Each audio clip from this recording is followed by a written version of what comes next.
Notable East acquisitions when it came to the trade deadline. You see them there. Anthony Mantha of the Capitals, Kyle Palmieri, Travis Zajac, a little bit before the trade deadline, but within the vicinity. Jeff Carter is now a member of the Pittsburgh Penguins, and Taylor Hall and Mike Riley. Hall notably coming from the Sabres on that one-year contract. And here's how the standings look. So, if you look at the top 4 teams, only 10 points separate them, particularly Islanders, Penguins, and Capitals. Only 4 points separate the top 3 teams. You see the Rangers and the Flyers trying to make a push, but feels like it's those 4. So let's kick it off first with the Capitals, the team that is in first place. Anthony Mantha, big deal here, lots. Clearly a team that was looking to improve. Your thoughts on what Mantha can provide for Washington? Big swing. A lot of people said they paid too much. I look at this trade as 2 trades, really. When I look at Richard Panik, they were trying to extract themselves from a contract for a player that I know well. We drafted him when I was in Tampa. He's a good player, but I think his salary was outpacing the quality of work he was giving back. And they just, when you're as tight as the Capitals are and have limited room, you got to do something like that. A second-round pick went to that. A first and Verana for Mantha seems high. I'm okay with it. Anthony Mantha has a high ceiling. We'll be able to judge this one down the road, but it was a great start for him already. He looks like a guy that could be a game changer for them. They have designs on making it to the Cup. This is what they felt they had to do. I like the risk. We'll evaluate it as we go. Detroit, on the other hand, completely fits with their overall plan, which is more quantity necessarily than hoping or betting on the draft lottery. They haven't had good luck in that area, unfortunately. It's not how it was 10 years ago. Sure. It's not how it was when Pittsburgh drafted their players, or Washington, or L.A., or Chicago. We changed the rules. So I think their play is a little bit more quantity, and I think this really helped them in that regard. No question. As far as the next team, Islanders, Palmieri, and Zajac, I mean, this is an example we see. Maybe a year ago, you go, wow, Islanders ahead of schedule, Final Four team. Now they're not sneaking up on anybody. That's a lot of depth now as far as their forwards, their top 9 are concerned. Yeah, exactly. And Lou Lamoriello going back to the well that he helped build, really, with the New Jersey Devils. And 2 familiar faces if you're a Devils fan anywhere here in Metro New York and Jersey. And Travis Zajac, my former teammate with the Devils, who Lou Lamoriello had there, and Kyle Palmieri bring veteran stability, bring professionalism, and they can slot in and bring experience to that group with Barry Trotz and the coaching staff. Listen, the Islanders are the team not enough people are speaking about for me. And the Islanders, to me, are very much a Stanley Cup contender. Yes, they have the electrifying Barzal, but they have a lot of good pieces in this group. Brock Nelson has played really well, especially in the absence of Anders Lee. Some of the young guys have come on, Wahlstrom, Bellows, etc. I can go through this lineup. This is a much deeper lineup now. You look at that center ice position for them too, by the way. Look at that center ice position, and Travis Zajac is a center himself as well. So they're sitting pretty right now. I like their moves by the great Lou Lamoriello, no question. Lou's getting it done once again for the Islanders, pushing all their chips to the table. Jeff Carter with Pittsburgh. Interesting acquisition. Guy who's won Stanley Cups with the Kings, now in his mid-30s. What can he provide for this Pittsburgh team? I like the move. It was a little bit outside the box. It's not anything anyone was talking about. Ron Hextall obviously knows him well, as does Brian Burke. Sidney Crosby knows him well as well. Exactly. Because they played together in the World Juniors a long time ago. Perhaps the best World Junior team ever in the history of the tournament. So what will Jeff give them? Well, he's a guy that can easily play on the top power play, but probably gives them more depth on a second unit. Gives them the flexibility to play in the top 6 as a winger. Not going to play as a forward, but we'll see what happens down the road with Malkin as we see him slot in at the second position here. I just like the optionality for Mike Sullivan. It gives him options. It puts a guy in the room, another guy that's won a couple of cups. I think it was a very strong move for Pittsburgh. Yeah, I agree. It's a can't-miss move for Pittsburgh, and a guy that's played internationally numerous times, won at every level, and also the versatility, as you mentioned, in the lineup. But what I like is when Geno Malkin's healthy, and if and when he's healthy and galloping, you can conceivably go Crosby, Malkin, Jeff Carter down the middle. Exactly. I don't think that there's a better trio than that in the East right now. Yeah, that's pretty in the event that everybody's healthy. Yeah, absolutely. Hopefully that health comes. Jeff Carter, by the way, earlier today, NHL Now, on joining the Pittsburgh Penguins. I love my time in LA and made some lifelong friends and whatnot, and was able to have a lot of success there. But, I'm excited to be here. You look at this team and, they're right in the mix and have as good a shot as anybody to compete this year. So, I'm excited to get going. Getting to know everybody here and looking forward to practice tomorrow.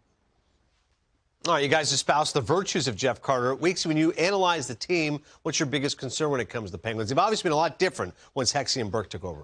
I think the biggest thing for them right now is really hinging on the health of Evgeny Malkin. Geno Malkin, that's the biggest thing when I look at this team. And reason being, he's a game changer. He's a future Hall of Famer. And I had him as one of the top 100 players to ever play in the NHL on my list. So all that to say, he's a guy that can take games over himself. And as mentioned, that's a matchup nightmare if you are the opposition. And Mike Sullivan's able to say, hey, listen, Sid, you're going. Okay, Sid, no, you're not going. Gino, you're going. Okay, Jeff Carts, you're going. I mean, that's as deep as they were, really, for the most part, when they won those back-to-back cups. So my real concern with them, and this is the only concern at this point, will be the health of Geno Malkin. That's it. But if he's healthy, it's a game changer. He's not young. He's 34. He's going to be 35. But I still think there's another playoff run or two left in him. Yeah. I really do. He's a big man, so talented. He's a game changer. And him, along with Crosby, is a combination that everybody's come to love over the last 10, 11, 12, 13, 14, 15. How many years do we have to keep going to get it in? It's been incredible. Kind of seeing that dynamic right now out in Edmonton.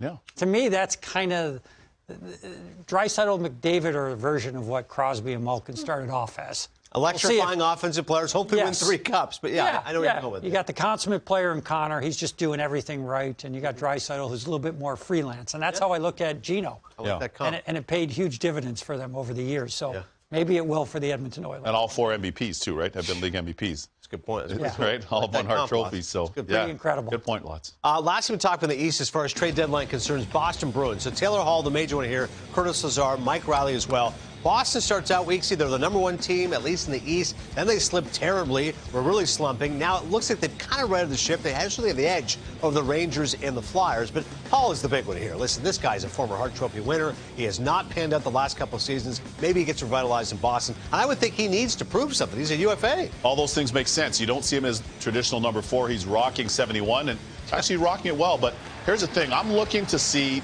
the twinkle, the sparkle in the eye of Taylor Hall that I saw from him when he was going at his best in Edmonton, and more importantly, that I saw from him when he was a Hart Trophy winner here in New Jersey with the Devils. That's what I'm looking to see him rediscover.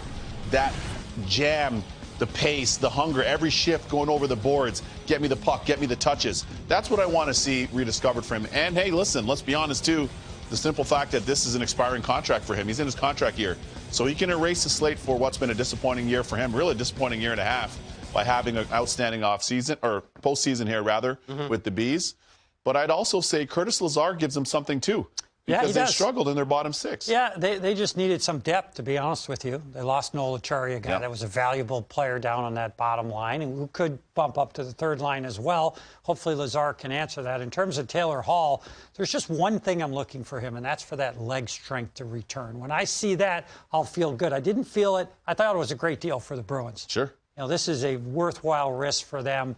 It didn't cost them maybe as much as some people thought it might, but in the end, it's a position that they needed to address. They did that. Now it's up to Taylor Hall to deliver. I'm concerned, I've said it before, because of COVID.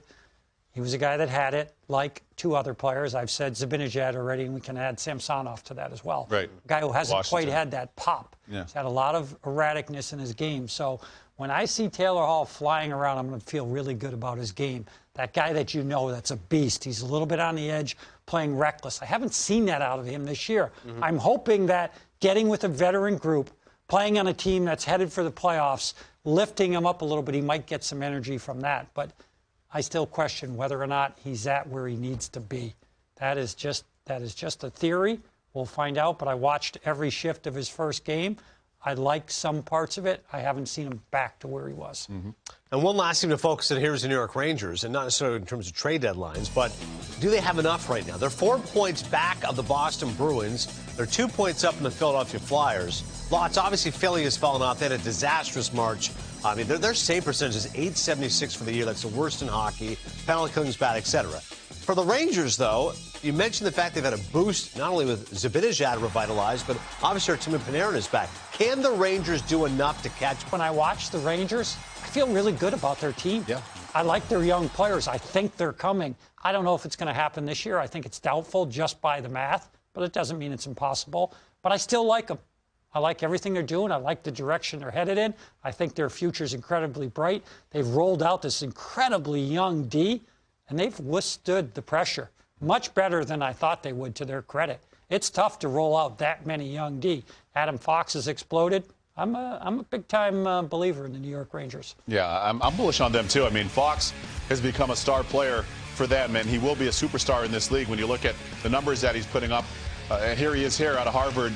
He just did an amazing job of making plays and being comfortable and being a high-skilled defenseman so far. By the way, in New York at the world's most famous arena, Keandre Miller, too, has been awesome. Steady, consistent, smooth, looks self-assured, looks as though he's been in the NHL for a long time. He's been very good for them. Up front, of course, Artemi Panarin, the best start in the first 100 games in the history of any player in the New York Rangers in terms of points production. That's explosive to me. I mean, when you think of the players, Mark Messier and Jaromir Jagr, two of my former teammates, for Panarin to eclipse them lots. He earned it. Totally. Every night. This guy shows up every night. Everybody used to think Patrick Kane carried him when he came into the league. Yeah. That's not true. He went to Columbus and played just as well. He didn't have Patrick Kane. Yeah. I think Patrick Kane really appreciated playing with him, to be honest with you. He totally did. He hasn't been shy about it. So he's full value to me. He's a signing that cost the Rangers a ton. He's worth every penny. Big time. Final thought. Who's that best team in that division? Islanders, Penguins, Capitals, Rangers, Bruins?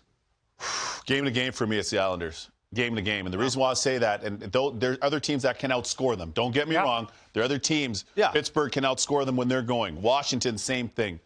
But the thing that I like about the Islanders is consistency. I know what I'm getting game to game, shift to shift for the most part. It's a testament to their team.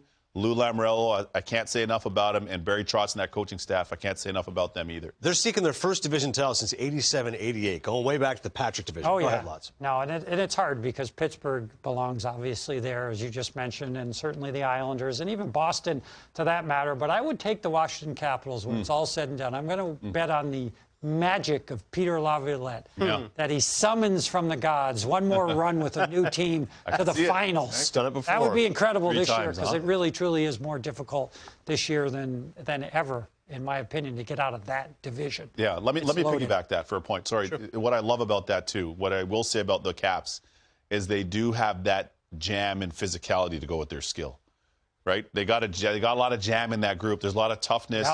Ovi plays a hard game. Tom Wilson is the X factor physically with skill. There's TJ Oshie. There's a lot of jam in that group. So I give them that because not a lot of teams have that stylistically right now. So that goes a long way. But I'm still really bullish on the Islanders, though. 87-88 Islanders. LaFontaine, Pat Flatley. I mean, we're going back. All right. Everybody's partying on Long Island right now. Jericho Turnpike.